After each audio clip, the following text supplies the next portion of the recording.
يا قائما بالصعيد الخطيب على المنبر يا قائما بالصعيد الخطيب على المنبر أنصتوا واسمعوا وأطيعوا رحمكم الله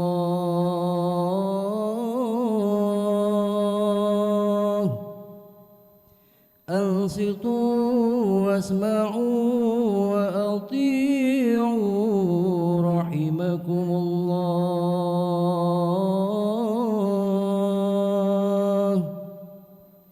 أنصتوا واسمعوا لا إله إلا الله محمد رسول الله.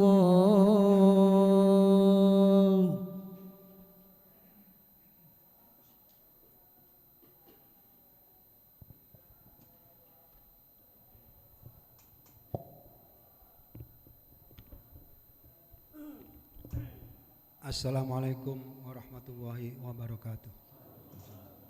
استغفر الله العظيم استغفر الله العظيم استغفر الله العظيم اللهم صل على سيدنا محمد وعلى آل سيدنا محمد اللهم إنا نسألك العفو والعافية والمعافاة الدائمة في الدين والدنيا والآخرة اللهم اغفر للمسلمين والمسلمات والمؤمنين والمؤمنات الأحياء منهم والأموات إنك سميع قريب مجيب الدعوات ويا قاضي الحاجات ربنا آتنا في الدنيا حسنة وفي الآخرة حسنة وقنا عذاب النار وصلى الله على سيدنا محمد وعلى آله وصحبه وسلم والحمد لله رب العالمين.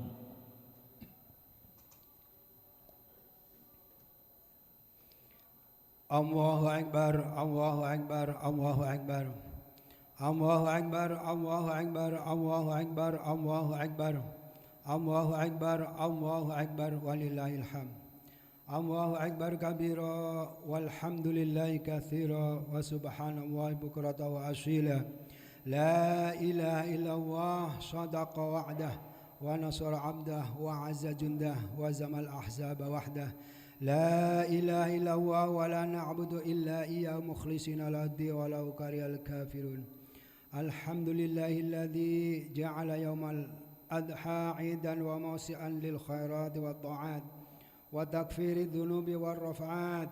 Asyhadu an la ilaha illallah wahdahu la syarika lah syahadatan narju bihal fawza yaumal maqamat. Wa asyhadu anna sayyidana Muhammadan abdu wa rasuluh khatamun nabiyyin wa imamul muttaqin.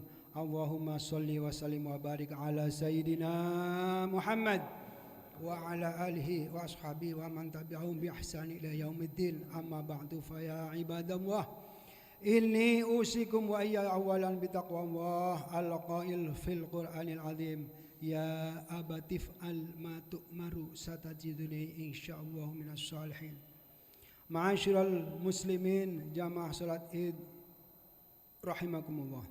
Di awal khutbah hari raya Idul Adha ini marilah kita tundukkan hati dan lafalkan syukur kepada Allah Subhanahu wa taala yang dengan rahmatnya masih memberikan kita kesehatan dan umur panjang untuk bisa hadir kembali melaksanakan sholat sunnah Idul Adha di hari yang penuh sejarah, penuh teladan dan penuh pengorbanan.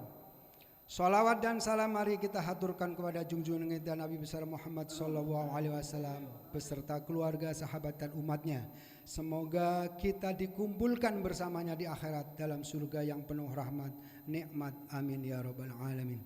Selanjutnya di hari yang mulia ini Al-Khatib ingin berwasiat kepada diri saya pribadi dan kepada seluruh jamaah sekalian, marilah kita tingkatkan takwa kita kepada Allah.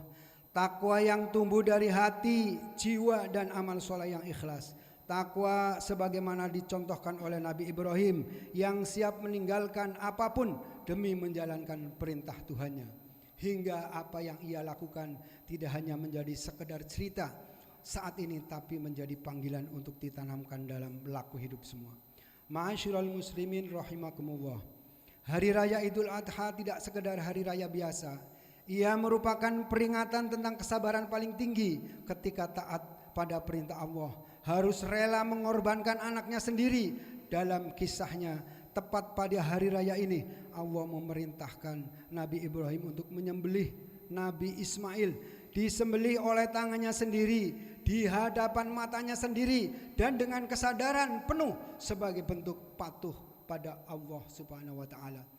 Kisah ini diabadikan dalam Al-Quran sebagai salah satu kisah kesabaran yang sangat luar biasa untuk kita teladani bersama.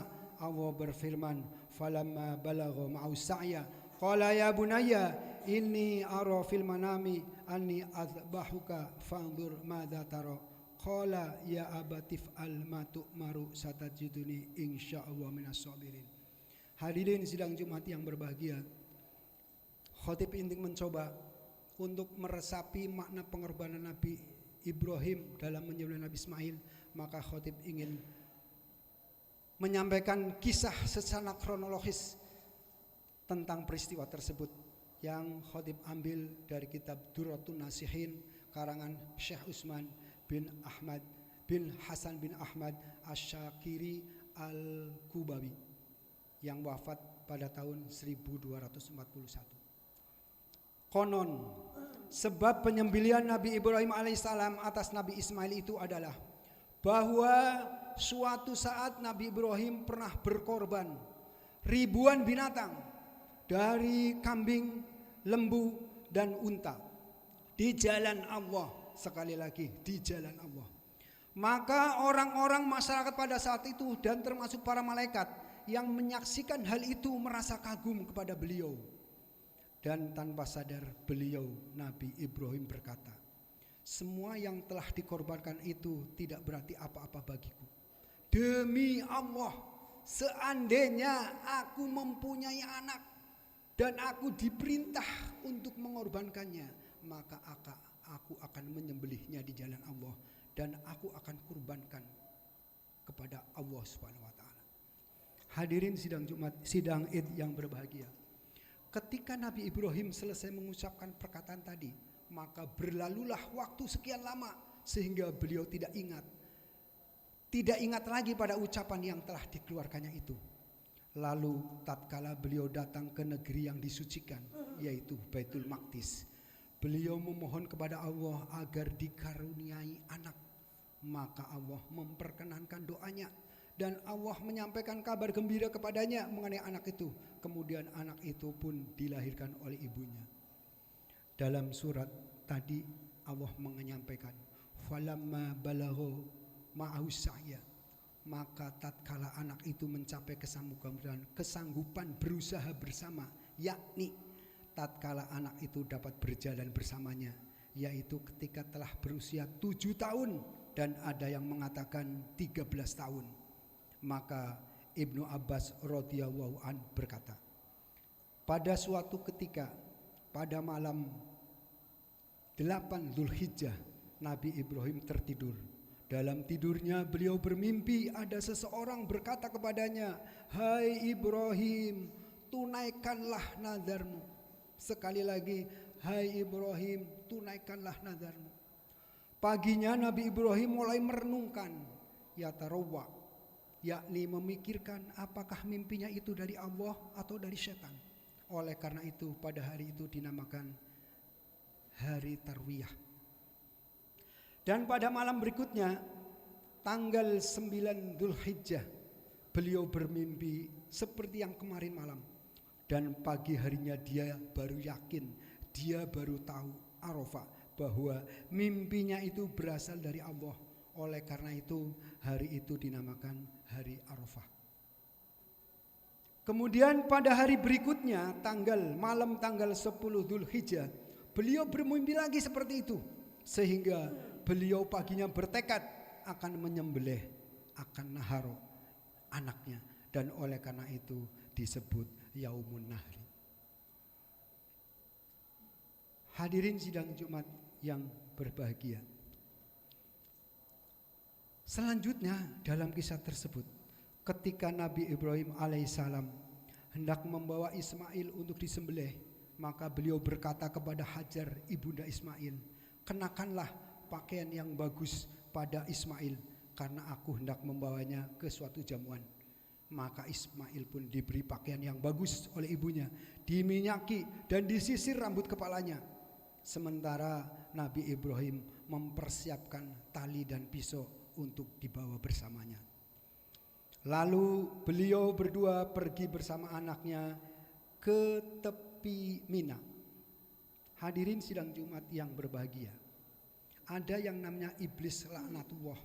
Sejak diciptakan sampai hari itu, dia baru merasakan, tidak pernah merasakan sesibuk dan serepot itu. Bagaimana caranya untuk menggagalkan upaya Nabi Ibrahim dalam melaksanakan perintahnya itu. Maka pada saat itu Ismail sedang berlari-lari kecil di depan ayahnya. Lalu datanglah iblis seraya berkata kepada Nabi Ibrahim, "Tidakkah engkau lihat wahai Ibrahim perawakannya yang tegap, rupanya yang cakap, dan tingkah lakunya yang sopan?" Nabi Ibrahim menjawab, "Iya, tetapi aku telah diperintahkan untuk melakukan itu."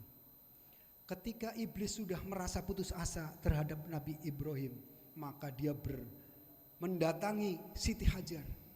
Lalu ia berkata, "Wahai Siti Hajar, kenapa engkau duduk-duduk saja padahal Ibrahim membawa anakmu untuk disembelih?"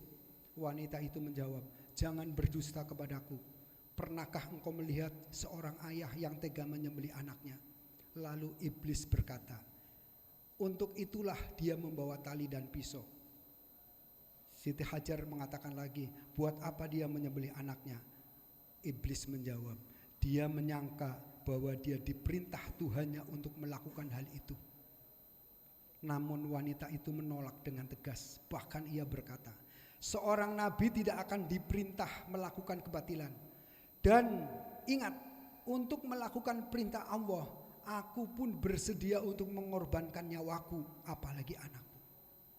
Mendengar jawaban yang tegas dari Hajar, iblis pun menjadi berputus asa. Lalu dia datang kepada Nabi Ismail dan berkata, "Wahai Ismail, engkau bersenang-senang dan bermain-main, padahal ayahmu telah membawa tali dan pisau untuk menyembelihmu." Ismail menjawab, "Jangan berkata begitu," sambil membentak. "Mengapa ayahku hendak menyembelihku?"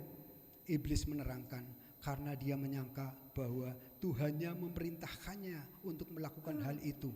Namun secara tegas Ismail mengatakan, "Kami mendengar dan kami patuh kepada perintah Tuhan kami." Nah, ketika iblis ingin mencoba menyampaikan kalimat yang lain untuk mempengaruhi Ismail, maka Nabi Ismail mengambil sebutir batu dari atas tanah itu, lalu melemparkannya kepada iblis sampai matanya tercungkil sehingga ia buta. Maka pergilah iblis dengan perasaan kecewa dan rugi. Oleh karena itulah Allah mewajibkan kita melempar jamarot, melemparkan batu di tempat itu untuk mengusir setan pada saat kita melaksanakan pada saat melaksanakan ibadah haji.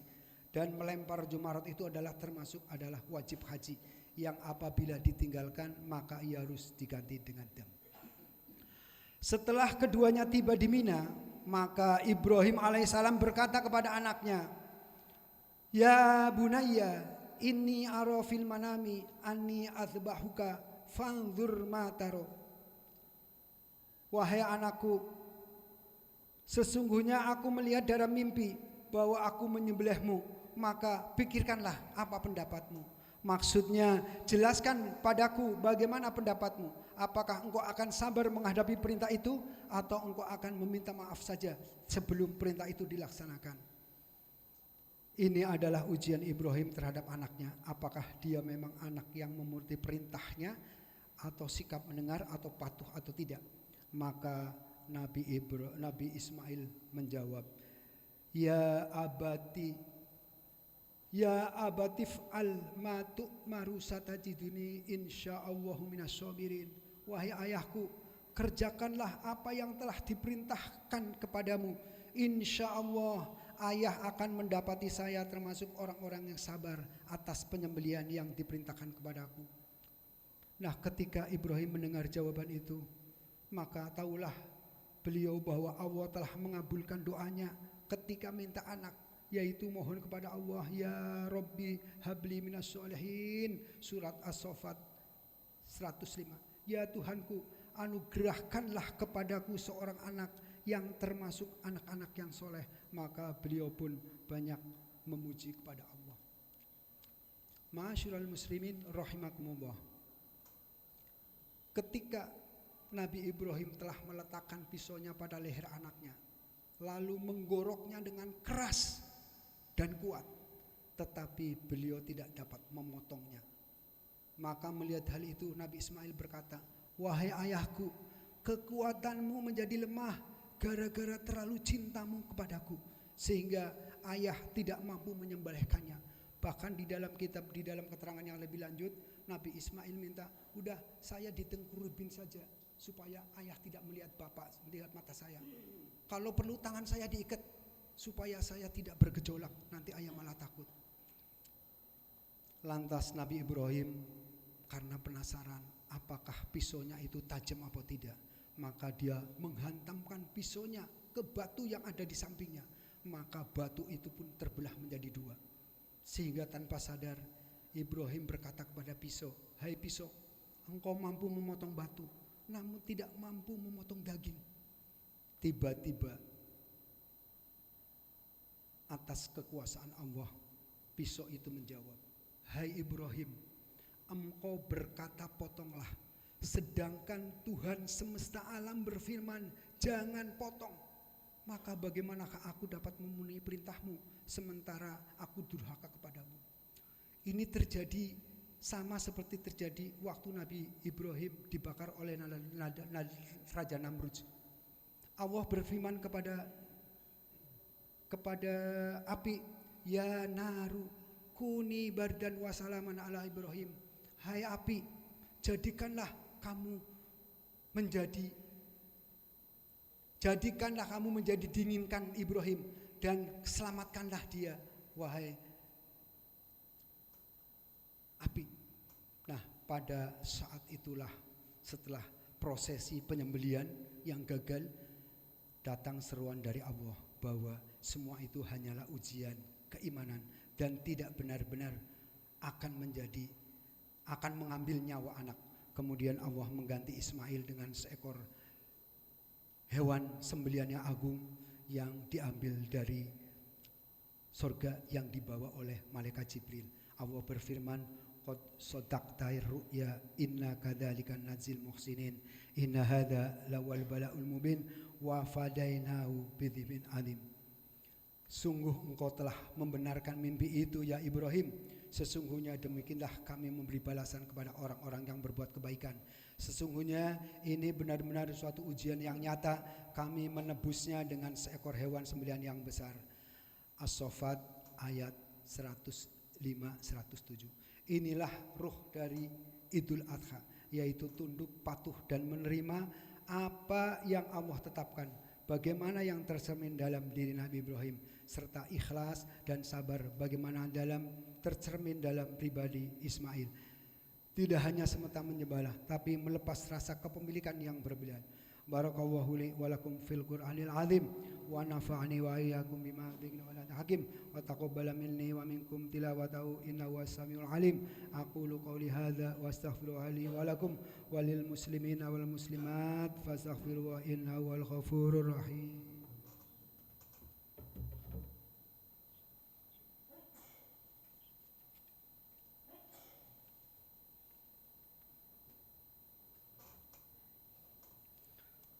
Allahu Akbar, Allahu Akbar, Allahu Akbar. Allahu Akbar kabira walhamdulillahi katsira wa subhanallahi bukrata wa asila. La ilaha illallah alhamdu fis samawati wal ard wa ashiya wa hina tudhhirun. Allahu Akbar, Allahu Akbar walillahil hamd. Alhamdulillahilladzi syara'a li ibadil udhiyata tadhkiratan li fida'i khalilih. وجعل أيام النحر مواسم قرباته ورفعاته في سبيله نحمده سبحانه ونستعينه ونستغفره ونعوذ به من شرور أنفسنا ومن سيئات أعمالنا أشهد أن لا إله إلا الله وحده لا شريك له وأشهد أن محمدا عبده ورسوله وحبيبه وخليله اللهم صل وسلم وبارك على سيدنا محمد وعلى آله وصحبه أجمعين أما بعد فيا أيها الحاضرون اتقوا حق تقاته وذروا الفواحش ما ظهر منها وما بطن واعلموا أن الله أمركم بأمر بدأ بنفسه وثنى بملائكة المسبحة بقدسه إن الله وملائكته يصلون على النبي يا أيها الذين آمنوا صلوا عليه وسلموا تسليما اللهم صل وسلم وبارك على سيدنا محمد كما صليت على سيدنا إبراهيم وعلى آل سيدنا إبراهيم في العالمين إنك حميد مجيد اللهم اغفر للمسلمين والمسلمات والمؤمنين والمؤمنات الأحياء منهم والأموات اللهم ادفع عنا البلاء والغلاء والوباء والفحشاء والمنكر والبغي والسلف المختلفة والشدائد والمحن ما ظهر منها وما بطن من بلدنا هذا خاصة ومن بلدان المسلمين عامة إنك على كل شيء قدير عباد الله إن الله يأمر بالعدل والإحسان وإيتاء ذي القربى وينهى عن الفحشاء والمنكر والبغي يعظكم لعلكم تذكرون فاذكروا الله العظيم يذكركم ولذكر الله العظيم السلام عليكم ورحمة الله صلى الله على محمد صلى الله عليه وسلم.